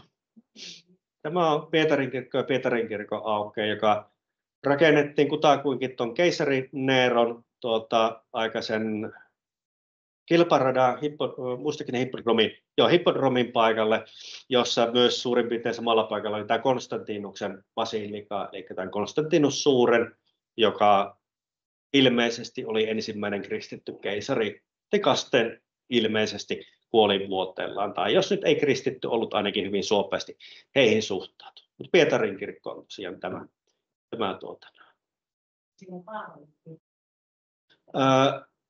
Ei ole. Ja siis tämähän on niin kuin se Rooman katolisen kirkon näkökulmastahan tämä on Rooman kakkoskirkko. Eli siellä keskustan toisella puolella on sitten tämä niin Rooman piispa lateraanikirkko sitten, mikä on periaatteessa se Rooman niin kuin tärkein, hyvin massiivinen ja suuri kirkko tänä päivänä, mutta kuitenkin pienempi kuin tämä. Sitten.